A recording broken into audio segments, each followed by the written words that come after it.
Jesus expected his followers to have faith in him. This wasn't optional. This was required.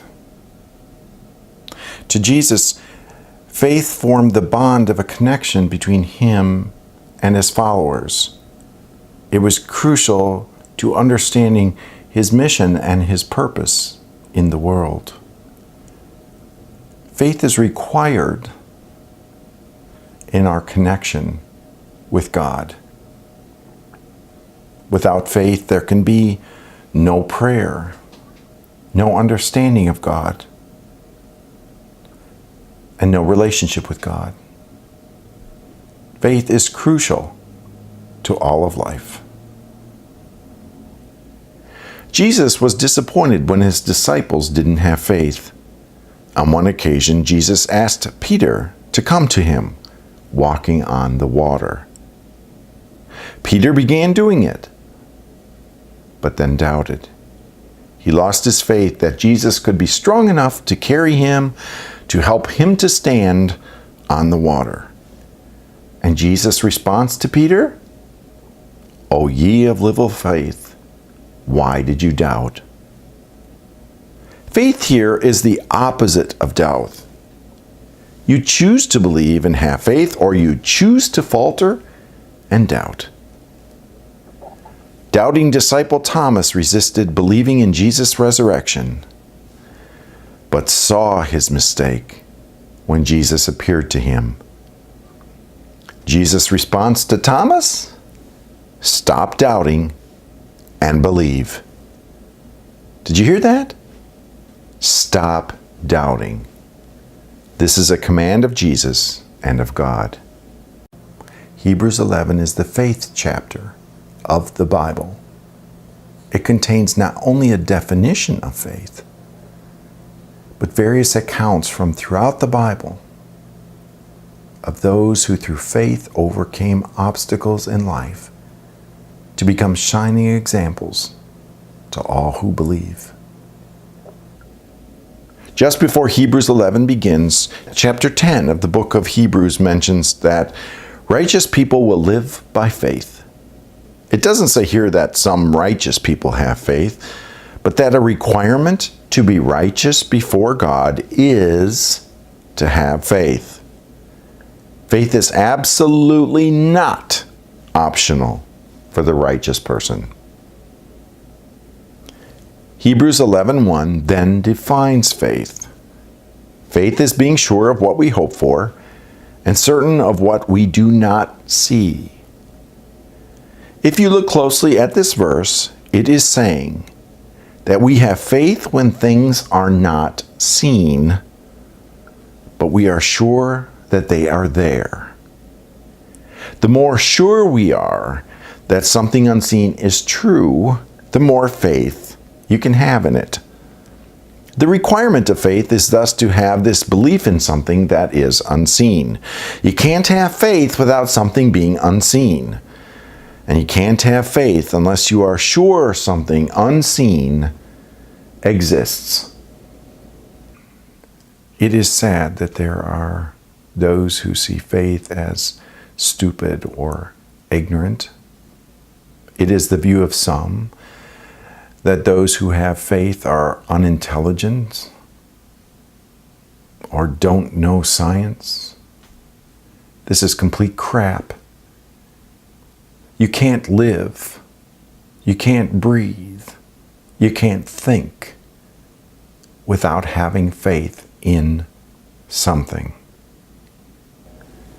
When you plug a lamp into a socket, you believe it will turn on. You can't see the electrons flowing, but you believe they will. This takes faith. When you say, "We love each other," you have faith that there is such a thing as love. And love, as you know, is unseeable. You can't see it with your eyes, you can see evidence of it. When you say, "I believe you," you are saying that you trust that a person is right about something without having to verify it yourself. Faith even involves your senses. You can say, "It's windy today," without seeing the wind. You see evidence of the wind, like the trees swaying, but you can't see the wind itself. Every time you breathe, you believe that oxygen is in the air, but you can't see it. You believe it will be there because you've experienced it there before. Every person thus has some amount of faith in things and in life. Some deny faith. Some say faith isn't necessary for life. Imagine a person who says, I'm not going to breathe right now until I can be sure that there's oxygen in this room. Why, you would die first. Don't you see, science only proves what people of faith already know or have already experienced. God made it so I can breathe, so I know that I can breathe. I have faith that I can breathe. Scientists may say I breathe because of oxygen and nitrogen in the air, but God already made that happen. Scientists didn't cause the room to have oxygen and nitrogen. They only prove that it's already there. Children believe their parents and teachers and take their first steps in life based on faith. To believe in God, you also must take your first steps in life based on faith. If you think you're going to come to God when you got God all figured out scientifically, then you'll never have faith in God. You don't have enough time in your life to figure out God scientifically. Will you never have faith? So you have to make a choice in life. You can believe and grow, or you can doubt and shrink back from learning more about life through faith. Hebrews 11 gives us the names and examples of people who chose faith over doubt. Abel gave God a sacrifice that was precious to God. Enoch pleased God in his actions out of faith in God's power.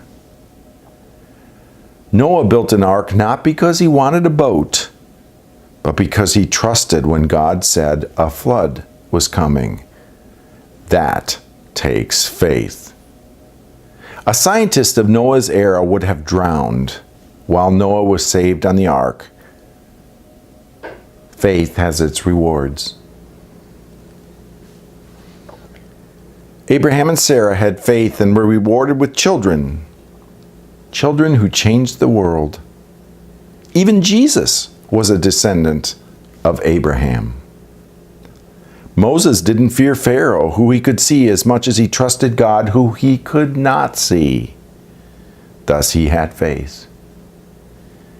In fact, Hebrews 11:28 says that before the Passover, Moses trusted God to put the blood on the doorpost, and this ultimately saved his life.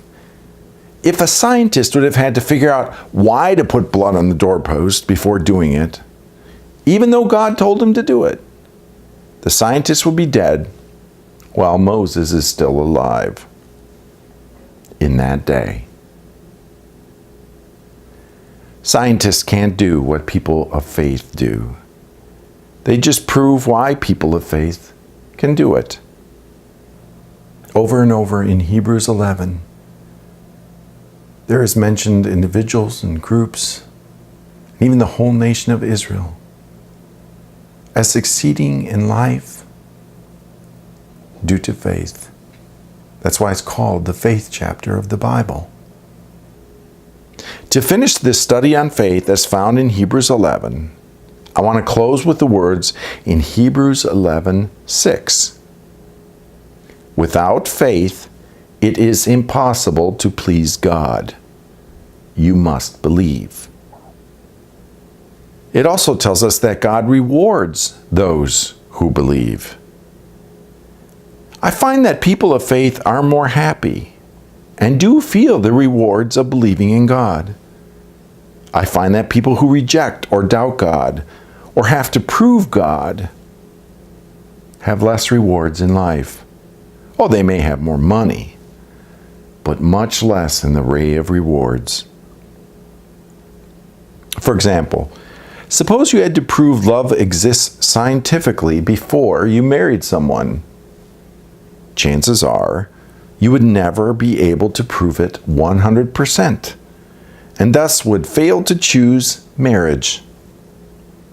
If you had to prove 100% that you'd be a good parent before you had children, how would you do that? Scientists doubt something until they can prove it. People of faith prove something before they understand it. Thus, scientists need people of faith, and people of faith need God. Is this a great system, or what?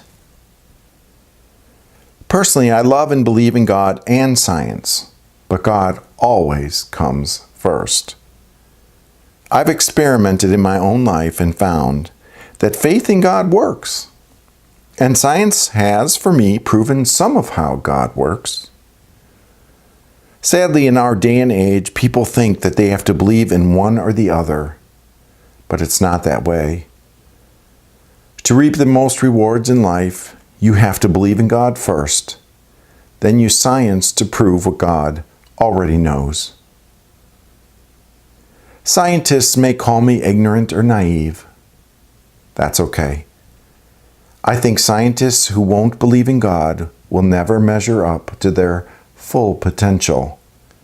They will always lack something, and that something is enhanced by faith. Faith has accomplished great things in this world. Hebrews 11 mentions what faith accomplished over centuries. By faith, you and I were conceived and given life. By faith, we all learn and grow. My hope is that you will spend your days growing in faith, with a faith that knows and is sure that God is in control. I dare each and every one who sees this video to have total trust and faith in God for 1 year, and then tell me that you don't experience the rewards of God during that time. I dare you. Rewards are promised to those who believe in God. I've experienced them. I know they exist. I know God exists by faith. I've experienced Him too. Are you ready to have faith? Decide today. It's faith or doubt, one or the other. And your rewards will only come with true faith in God.